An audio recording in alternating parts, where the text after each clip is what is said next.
So Eurovision just ended. Switzerland was declared the winner, but the conversation about the contest this year is about what happened outside the venue. It was the most political Eurovision in recent memory.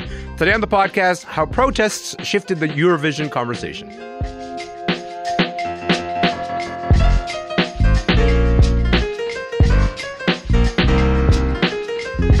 I'm Elamin Abdul-Mahmoud. This is Commotion. Look, I think the right place to begin is here.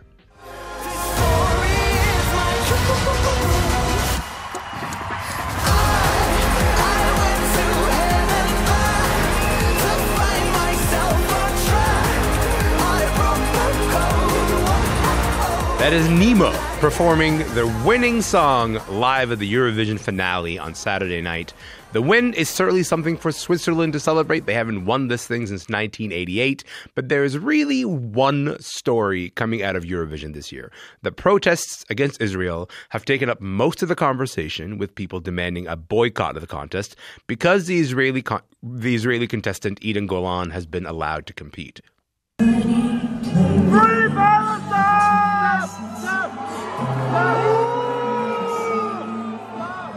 Eurovision's fans booing Israel's Eden Golan. Karen Fricker was in Malmo, Sweden for most of the competition. She's here to talk about the most political Eurovision ever. She's, by the way, sitting at a cafe in Milan, so you might hear some cafe sounds because Karen is leading an exotic life this morning. Karen, it's nice to have you on the show. It's great to be here. Thanks for having me. Let me begin. Okay, so it feels a little bit awkward, I think, to sort of begin by talking about the winner of a pop music contest, just given the tenor of everything that is happening around it.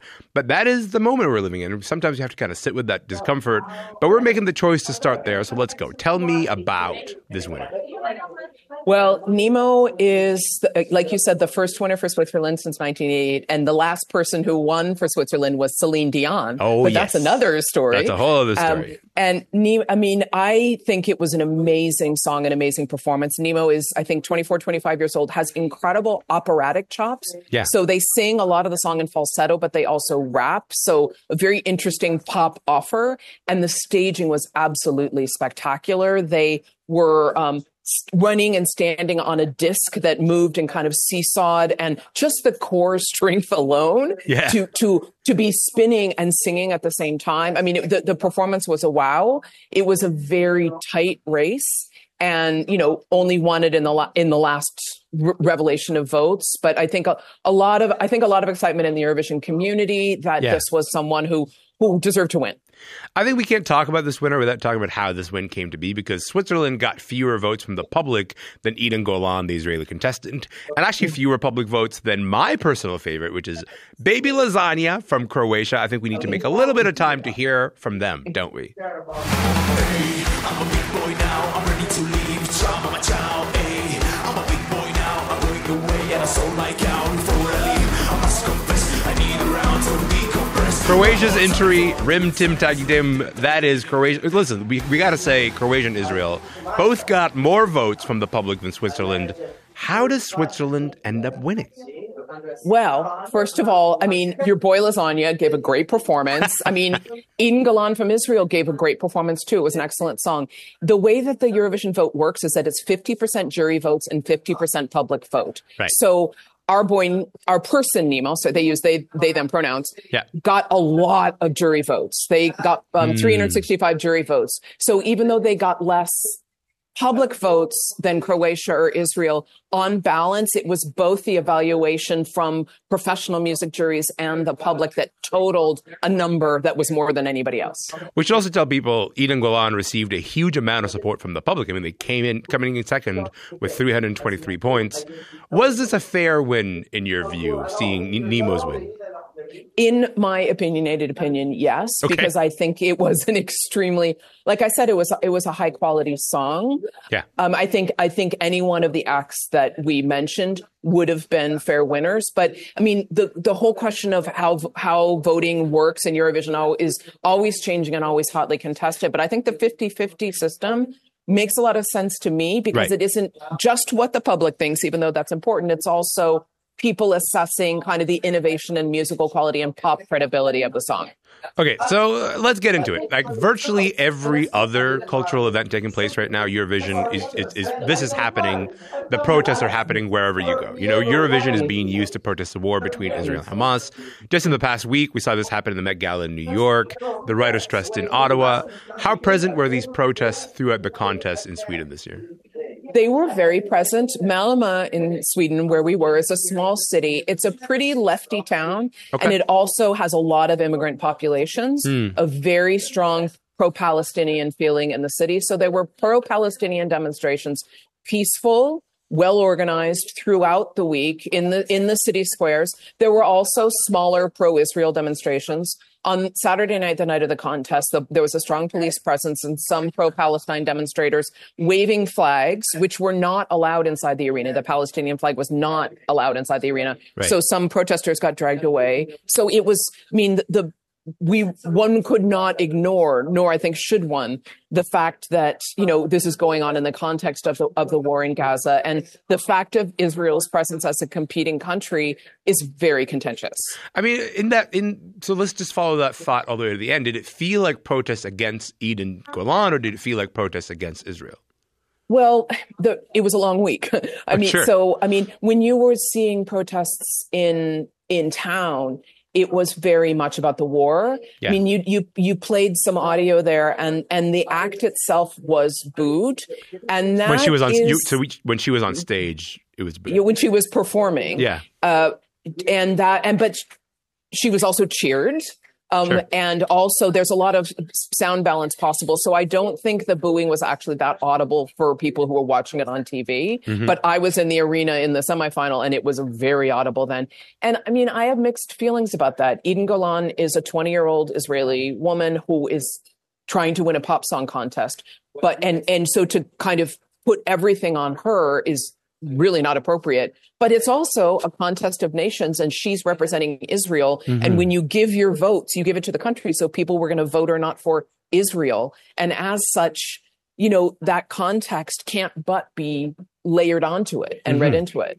Yeah, I think like this is a conversation that in my mind should pop up every Eurovision. The notion of tethering art to nationalism in general comes with all kinds of complications, and then Eurovision insists on sort of you check those complications at the door. And at this particular contest, that does not appear to have been possible. I should say, if folks are just joining us, my name is Elamin Mahmoud. This show is called Commotion. We are talking about the aftermath of the Eurovision finale. Karen Fricker in a Milan cafe, and what you can hear right now is the background of a Milan cafe. Karen, some protesters said that anyone who chose to compete while Israel was participating was complicit. I want to play you this audio of UK contestant Ali Alexander, who was really upset. You know, people should do what's right for them. If they want to boycott Eurovision, if they don't feel comfortable watching, that's their choice, and I respect that, you know. Eurovision is, you know, it's meant to be like an apolitical contest, but that's like a fantasy. You can really hear how much he's struggling there. Could you feel that with other contestants as well this year? Absolutely. It was anguished. It was an anguished week because a lot of these young artists really, you know, making their grab at their opportunity to perform in Eurovision. A lot of them are pro-Palestine, really do not support the war.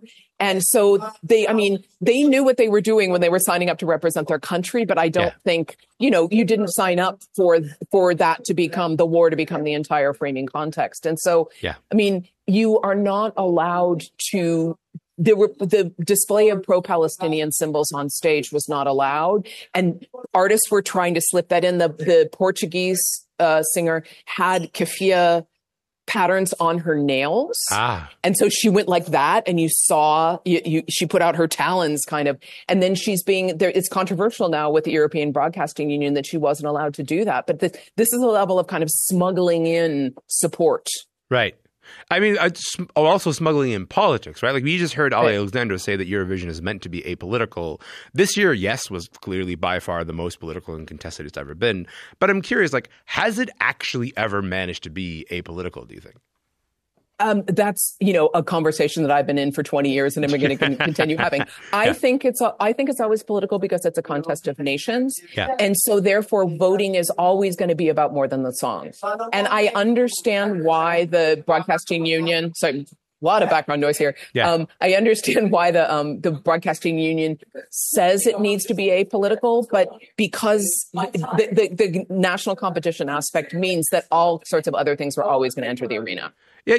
What's your view on like why Eurovision has this such a hold on people? Do you think it is that framing of Contest of Nations that's the thing that makes people so attracted to it? 100%. If this were a song contest about the best pop song in Europe, I don't think people would pay attention. It's the fact that it has that there's so much other significance that's placed on it. It's also a 68-year-old cultural tradition that has become cool to young people in the past 5 to 7 years. And also we're paying attention in North America like never before. So it's just amazing the cycles that Eurovision goes through. But I think the fact that there's more at stake than pop songs is the special sauce. It becomes a double-edged sword, I suppose. The idea of tethering the notion of this competition to nations becomes the attraction, but also at the same time becomes the way that politics enters it. Because if you're going to try to keep it apolitical, it's going to be very tough to keep that politics out. Karen, I got to leave it there, but I really appreciate your time. Thank you so much for joining us. I hope you enjoy the rest of your time in Milan on your way back. Thanks, Elamin. Thanks for the opportunity. Of Have course. a great day. My Bye. pleasure. Ciao. Thank you. Karen Fricker was traveling back from Sweden. She was at a cafe in Milan this morning. She's a theater critic for the Toronto Star and also Commotion's Eurovision correspondent. We're going to take a quick break. And then when we come back, a little country music story I want to talk about. Okay, we are back, and I'm really ready to dive into the story. But before we do, I just want to play you some of this man's music because he's made some of the greatest songs of all time, like this one. Oh, baby, I'm gonna love you forever, forever and ever, amen. As long as old men sit and talk about the weather, as long as old women sit and talk about old men, if you want. One of my favorite songs of all time. My name is Elamin Abdulmahmoud. This is Commotion, and that is Forever and Ever, Amen, the one and only Randy Travis. Randy Travis is a country music legend, okay? 25 million records sold, 7 Grammys, 16 number one songs, including that song that you just heard. It was a devastating blow when Randy lost his voice to a stroke about 11 years ago. So it was kind of stunning to hear that Randy put out a brand new song using artificial intelligence. Why don't we hear just a little bit of it? A touch that told me I was the one, and there ain't no more where that came from. That is where that came from. It is a new song that uses AI to reproduce Randy Travis's singing voice. I should say that while Randy's music label, Warner, came up with this idea to use AI, they did it with Randy's blessing. I spoke with country music writer Steacy Easton about this new song, and also about why they feel AI and country music can work together, and how this pushes a conversation about disability and technology forward. But I started by asking Steacy what a big deal it is to hear new Randy Travis after all this time. I think it's a significant deal. We've been waiting as country fans for almost a decade, maybe an actual decade. Mm-hmm. And with the stroke, we weren't convinced we were going to get any songs at all from him again. Mm-hmm. And to hear his voice, it's a big deal. Absolutely. Let's talk about the song itself. What did you think of the song, where that came from when you first heard it? So it's a good Randy Travis song. It's not a great Randy Travis song, but I'm not mad at the song at all. It's a solid effort, and considering the context, a solid effort is much better than anybody had any right to expect. So you're like, I'm just grateful that we have some new Randy Travis music. Like it's sort of it's its own sort of special gift. Do you feel like it captures Randy Travis appropriately, or like as an artist, do you feel like it captures him? Yeah, well, it's an old school song, right? Like It was created by Emmerich and John Scott Sherrill, and it's been in the drawer for a while. So I think that you can see that his history and his working with other people in that space for sure. Mm-hmm. I think it's about sort of like extending what voice he had and uploading it and using it sort of technologically to create something that sounds like his voice. The important thing I think to remember with AI is that it always comes from other sources and other people and other texts. Sure. It's something you build on. Like AI doesn't create anything out of thin air. Mm-hmm. Exactly. Warner sort of shared a video of Randy. He's listening to the new song. You know, you get some big country acts in there. Carrie Underwood, Garth Brooks made some cameos in that video. What do you think it signals by including these folks in that video? What do you think it signals to us as viewers? I think it signals a couple of things that are really important. I think the first thing it signals is a recognition of how huge Travis is in Nashville, how much of a figure he is. I think Vince Gill's on there too. Yes. And that's huge. Like Vince Gill shows up when something is significant. Like when Vince Gill's in the room, you know it's big. Yeah.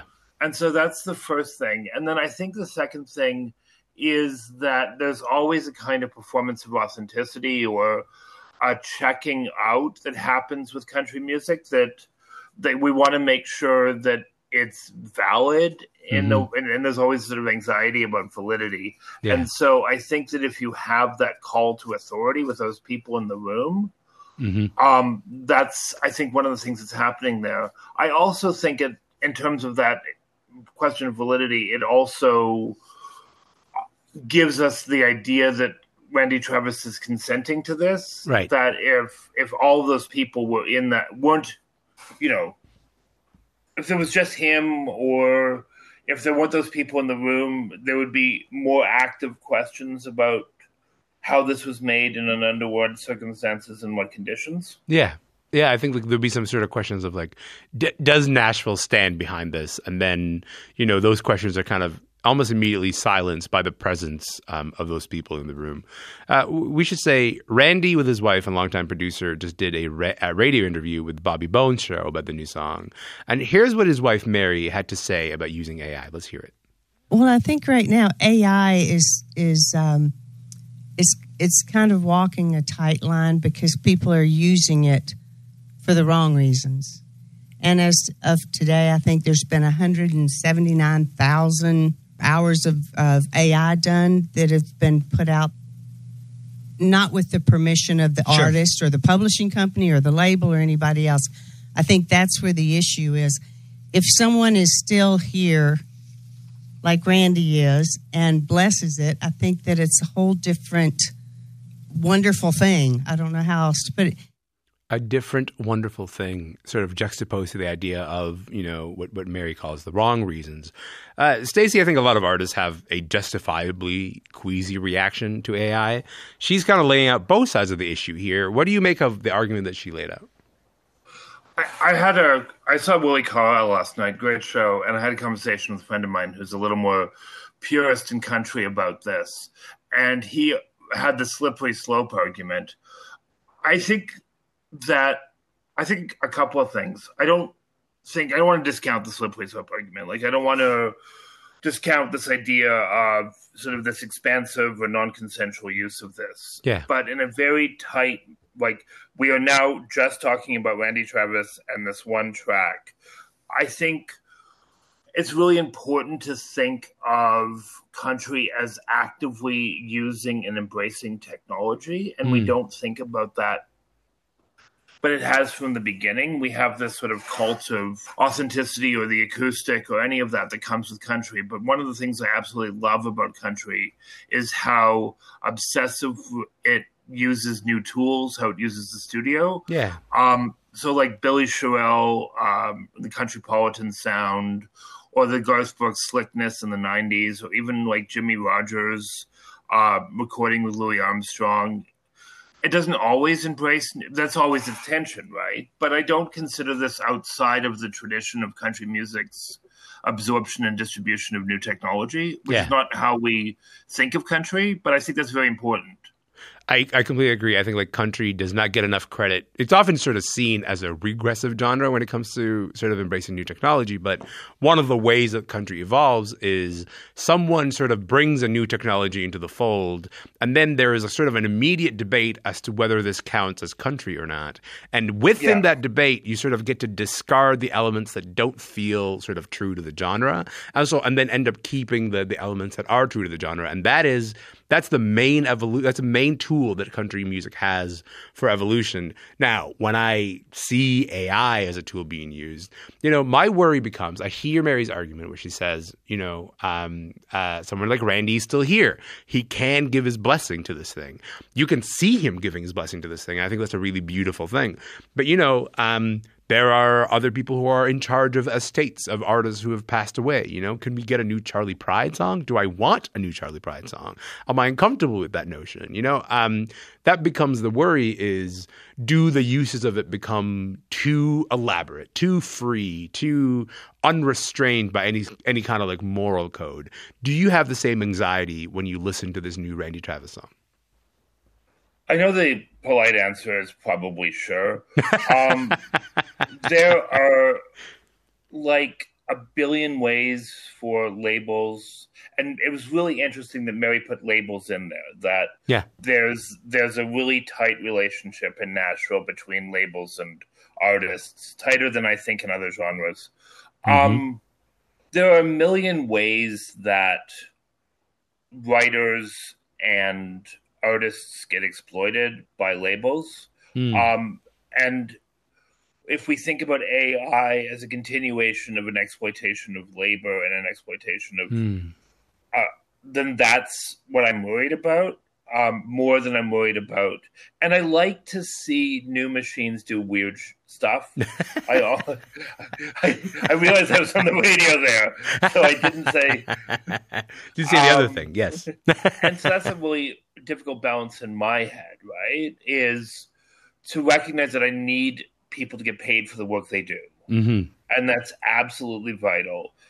And that I'm excited about what this new toy can do.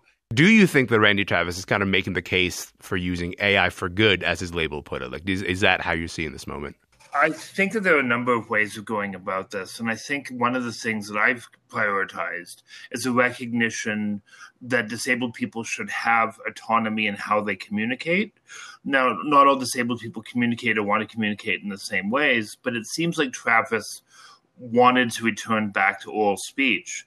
And this is a way to do that. Anything that normatizes assistive communication is absolutely key, and to recognize that assistive communication is part of a person's voice and isn't an addition or an extension of somebody's voice. And so I think that is, if we think about all this other stuff, we think about country, we think about AI, we think about labor exploitation, it's all part of this conversation. It's a really sticky knot, but also we have to recognize that this person wanted to speak in a traditional manner and sing, and that was the communication style that they felt comfortable with, and to have that chance to do that with comfort again. And it would be okay if they didn't, right? If they decided that this communication style, they had found another one, or that it wasn't where they wanted to be. But to consent to a new communication style or new technology in order to have that moment is new. And that newness actually excites me. That is my conversation with Steacy Easton. They're a country music writer in Hamilton, Ontario. And Steacy is also the author of Daddy Lessons and Why Tammy Wynette Matters.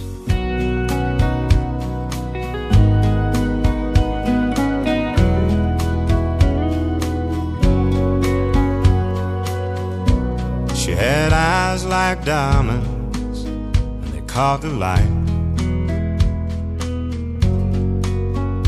Oh, but they were dark and deeper than the night. That is a bit more of where that came from Randy Travis. A brand new song that uses AI to reproduce Randy Travis's singing voice.